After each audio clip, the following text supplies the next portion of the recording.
Head office के बच्चे आपके सामने तक लेकर पहुंच गए। अब कोर्ट में केस है और वहाँ पे पूरी गवाही होगी और सब पूरा केस आपके सामने अभी सॉल्व किया जाएगा। आकांक्षा, कभी स्टूडेंट के बीच में हो? नहीं, लेकिन हमारे इस प्रोग्राम में ऐसा ही हुआ है, जो कि एक टीचर ने अपने स्टूडेंट पे केस दायर किया है। तो आइए हम देखते हैं आखिर उस अदालत में क्या हुआ, जिसमें हमारे स्टूडेंट हैं खिलाड़ी राम,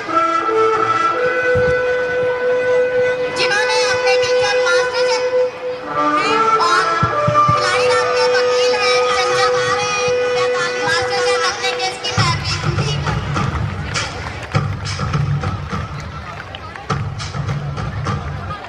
कंफ्यूजन है। आज ही कार्रवाई शुरू की जाए। माय लॉर्ड, आज का केस बहुत ही पेचीदा है, जिसमें कि मेरे क्लाइंट मिस्टर खिलाड़ी राम पर उनके टीचर ने आरोप लगाया है कि उन्होंने साल भर भी पढ़ाई नहीं की, जिसके कारण वो फेल हो गए।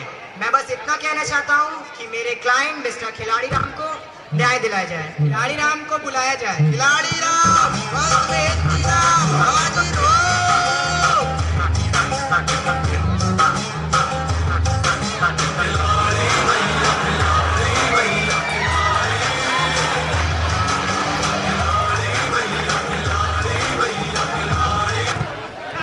आपका नाम?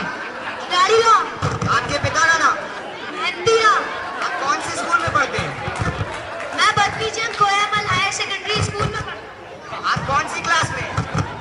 मैंने 8वीं का इम्तिहान दिया और जज साहब, अगर आप प्रसन्न हैं तो मैं 9वीं में हो सकता हूँ। अगर ऐसा हुआ तो मैं आपको रसगुल्ले खिलाऊंगा। मालूम होना चाहिए, रिश्वत लेना और देना दोनों ही कानूनी अपराध है। ऐसा न करें, बस मुझे इस वर्ष पास कर, वरना मेरा एक वर्ष खराब चलेगा। इस पर दया कीजिए। मैं किसी पे दया नहीं करता हूँ। फिर अच्छे बच्चे दया की भीख नहीं मांगते, वे अपनी कड़ी मेहनत और लगन पर ही भरोसा रखते हैं। मगर इस बार पर्चे बहुत कठिन आए थे और हिस्ट्री का एक क्वेश्चन आउट ऑफ कोर्स था। बहानेबाजी छोड़ो, जो तुमसे पूछा जाए केवल उतना ही उत्तर दो। तुम्हें जो कुछ भी कहना है तुम्हें कहने का पूरा समय दिया जाएगा। आप अपनी कार्रवाई शुरू कीजिए। मैं बस इतना कहना चाहता हूँ कि मेरे क्लाइंट मिस्टर खिलाड़ी राम को प्रमोट कर दिया जाए। Objection my Lord. Objection proceed. मैंने इस लड़के खिलाड़ी राम को पूरा 1 वर्ष पढ़ाया है, इसके हर बात पर गौर किया है, इसके हर काम को देखा है।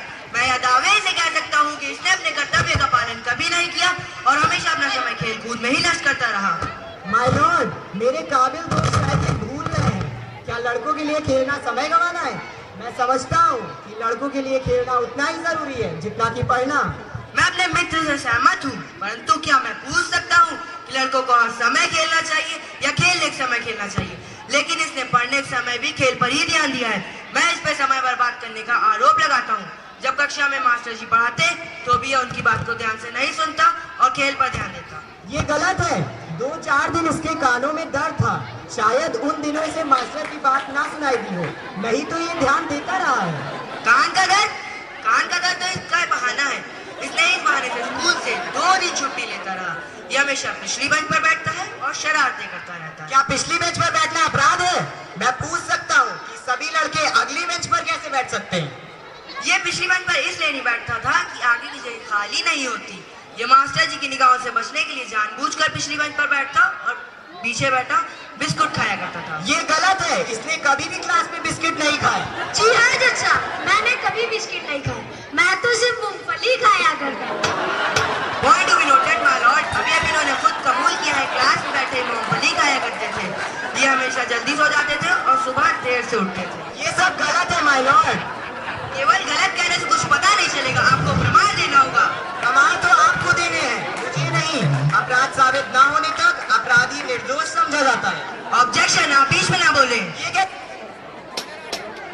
कहना चाहते हैं? Thank you my Lord. इस बेचारे ने परीक्षा के दिनों दिन रात जागने का प्रयत्न किया। हर घंटे के बाद इसने अपनी आंखों पर पानी के छींटे मारे, चाय और कॉफी पी, यहाँ तक कि माय लॉर्ड ये डॉक्टर के पास जाकर नींद न आने की गोलियां तक लेने गया। ठीक है मेरे दोस्त, पर मैं एग्जाम की दिनों की बात नहीं कर रहा। अगर इसने पूरे वर्ष मन लगा के 2 घंटे भी पढ़ाई की होती तो इसे रात भर जागने की आवश्यकता नहीं होती। बहस छोड़ो, मुझे तो ये देखना है कि इसने प्रश्न के उत्तर कैसे दिए और किस प्रकार दिए।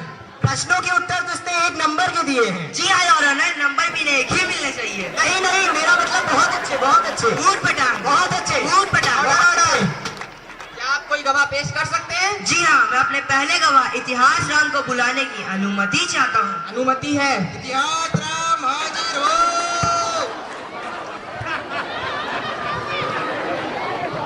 आपका नाम? मेरा नाम इतिहास है, इतिहास राम। आप सामने खड़े इस शख्स को पहचानते हैं? जी हाँ, ये खिलाड़ी राम है। आपका इनसे क्या संबंध है? मैं इन विद्यार्थियों का इनके पूर्वजों से परिचय कराता हूँ। क्या आप इन्हें इनके दादा का नाम बता सकते हैं? जी नहीं। आप इन्हें इनके दादा का नाम तो बता नहीं सकते और दुनिया भर के बादशाहों के नामों की दिन रात रट लगाया करते हैं। मैं इनका समय के रास्तों पर गुजरते हुए केवल उन मुसाफिरों से परिचय कराता हूँ जो इन रास्तों पर अमर चिन्ह छोड़ गए हैं। मैं इन बालकों को बताता हूँ कि तुम उस देश के बच्चे हो जिस देश में कर्ण से दानी, कृष्ण से योगी, बुद्ध से महात्मा और भीष्म से ब्रह्मचारी पैदा हुए हैं। मैं इन बालकों में सरदार पटेल की निडरता, सुभाष का साहस और गांधी जी की नम्रता भर देना चाहता हूँ। इतिहास राम, आपको खिलाड़ी राम से क्या शिकायत है? मैंने अपने दोस्ती का हाथ खिलाड़ी राम की ओर बढ़ाया पर इसने कोई ध्यान न दिया। इस लड़के ने पूरी कोशिश की आपसे दोस्ती करने की। एक एक घटना जो आप इसे बताते थे ये रटता रहा, फिर सुबह होते ही ये सब भूल जाता। फिर आपने अपने साथ इतनी सन और तारीखें जो लपेट रखी हैं, इन्हें देखकर बालक डर जाते हैं। सन और तारीखों का तो छोड़िए, इसने तो मेरा अपमान भी किया है। अपमान? जी हाँ, अपमान। वो कैसे? इसने मेरे प्रश्नों का मजाक उड़ाया है, बड़े ही उटपटांग जवाब दिए हैं। कोई प्रमाण? हाथ बंधन को अर्थ ही क्या? मैं इनके दिए हुए कुछ उत्तरों के नमूने दिखाना चाहता हूँ। अनुमति है। तो बताओ, अलाउद्दीन गद्दी पर कैसे बैठा? अकबर, बाबर कहाँ मरा? पलंग पर। लीजिए जज साहब, इस तरह से जवाब देना मेरा मजाक उड़ाना नहीं तो और क्या है? जज साहब, ये बात मैं दावे के साथ कह सकता हूँ कि बाबर पलंग पर नहीं है। और अगर आपका मतलब उस नगर से है जहाँ बाबर मरा था, तो आपको पूछना चाहिए बाबर कौन से नगर में मरा था। आप तो बाल निकाल निकाल रहे मैं हैं। मतलब की बात कर रहा हूँ। कहने दीजिए आप तो। और प्रश्न पूछ सकते हैं। तो बताओ, सूर्यवंशी खानदान के बारे में तुम क्या जानते हो? सूर्यवंशी खानदान के लोग प्रातः उठकर सूर्य के सामने बंसी बजाया करते थे। अकबर किसका बेटा था? अपने बाप को। मैं कब मरा? जब उसकी मौत आई। ग्रेट स्टोन के बारे में तुम क्या जानते हो? यह एक चमकता हुआ पत्थर था, जिसके पास रहता वह सदा खुश रहता। काफी हो गया। आप अब कुछ पूछना चाहते हैं? मैं केवल इतना कहना चाहता हूँ कि इतिहास राम ने खिलाड़ी राम से वे बातें पूछी हैं जो इसके पैदा होने से पहले हुई थी। माय लॉर्ड, आप ही न्याय कीजिए, वह इतने सारे सवालों का ठीक से उत्तर कैसे दे सकता है? आपको कुछ और कहना है? जी नहीं, आप जा सकते हैं। शुक्रिया। आप कोई गवाह पेश कर सकते हैं? जी हाँ, मैं अपने अगले गवाह भूगोल प्रसाद को बुलाने की अनुमति चाहता हूँ। अनुमति है। भूगोल प्रसाद हाजिर हो।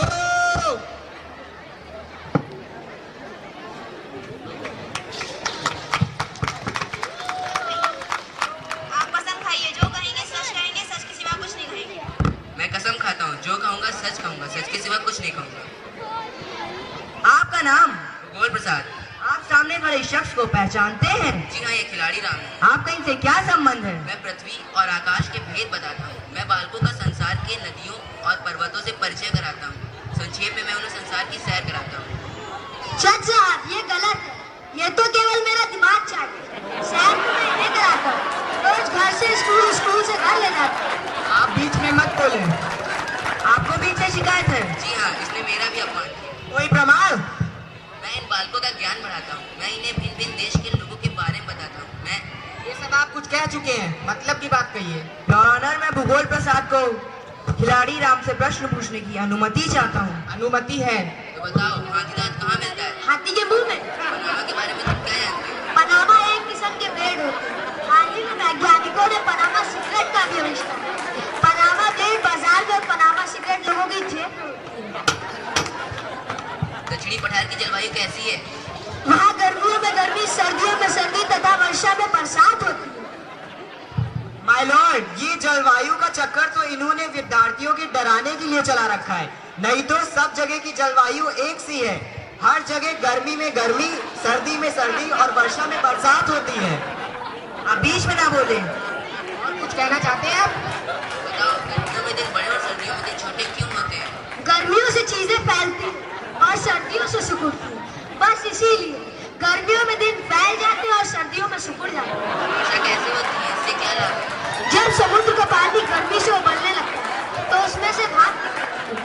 हिमालय पर्वत इंतजार में रहता है, दोनों की टक्कर होती है, इसी से वर्षा होती है। इसका परिणाम यह होगा, कुछ वर्षों के बाद पहाड़ों की जगह मैदान और मैदानों की जगह पहाड़ होंगे। सागर और महासागर में क्या अंतर है? बस रहने दीजिए अब आप जा सकते हैं। आपको कुछ और पूछना है? या तो आपने देख लिया माय लॉर्ड के पूरे वर्ष खिलाड़ी राम ने पढ़ाई नहीं की। मैं और भी गवाह पेश कर सकता हूँ, जैसे विज्ञान चंद, गणित कुमार, हिंदी रानी। पर इन दोनों गवाहों ने यह साबित कर दिया है कि पूरे वर्ष खिलाड़ी राम ने पढ़ाई नहीं की। मैं आपसे रिक्वेस्ट करता हूँ कि इस वर्ष खिलाड़ी राम को फेल किया जाए। आपने ये कहावत तो सुनी ही होगी, इतिहास और भूगोल बड़े बेवफा, रात को रटो और सुनने को सफा।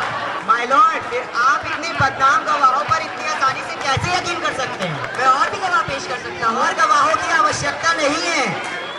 इस मुकदमे में गवाहों की आवश्यकता ही नहीं है। इसका फेल या पास होना तो इसकी इम्तिहान की कॉपियों पर लिखे गए उत्तरों पर निर्भर है।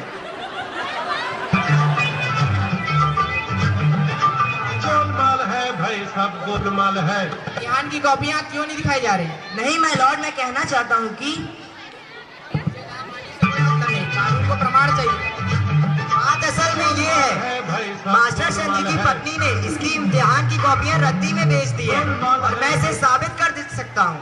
मैं अपने गवाह पोपट कबाड़ी को बुलाने की अनुमति चाहता हूँ। अनुमति है। कबाड़ी हाजिर हो। कबाड़ी वाले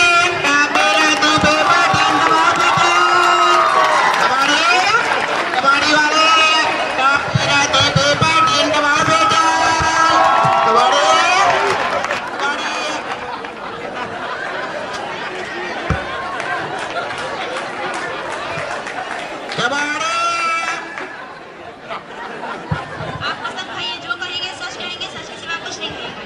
मैं अपने कबाड़ खाने की कसम खाता हूँ, जो कहूँगा सच कहूँगा, सच के सिवा कुछ नहीं कहूँगा। कबाड़ी आपका नाम? पोपट कबाड़ी। आपने मास्टर चंद जी की पत्नी से कुछ कबाड़ खरीदा था? जी हाँ, मैंने मास्टर चंद जी की पत्नी से कुछ रद्दी पेपर, कुछ कटे फटे गिलास और कुछ रद्दी खरीदी थी। रद्दी? कैसी रद्दी, आप बता सकते हैं? कुछ कटे फटे कागज और हाँ, उसमें कुछ इम्तिहान की कॉपियाँ भी थी। इम्तिहान की कॉपियां आप जा सकते हैं। Thank you. My Lord, my Lord, ये वही इम्तिहान की कॉपियां हैं जो खिलाड़ी नाम की है और मैं इसे आपके सामने पेश करता हूँ।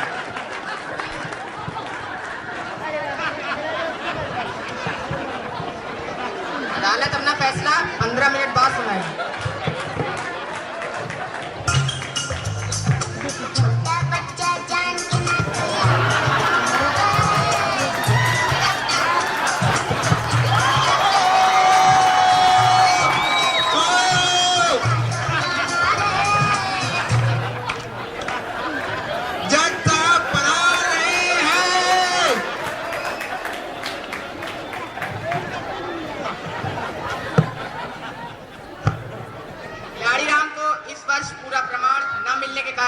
उसे अगली क्लास में प्रमोट किया जाता है।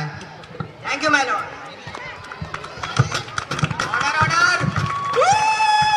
तुम्हारे दिए उत्तरों से पता चलता है तुम्हें अकल की कमी नहीं है, परंतु तुम अपनी अकल का इस्तेमाल शरारतों में करते हो। अगर तुम अपनी अकल का इस्तेमाल पढ़ाई लिखाई में करो तो तुम पढ़ लिख कर एक अच्छे इंसान बन सकते हो जो संसार तक जमके, और अपनी शरारतों से केवल वे पत्थर बनकर रह जाओगे जिसे लोग ठोकर मारकर चलते बनते हैं। Court is adjourn now.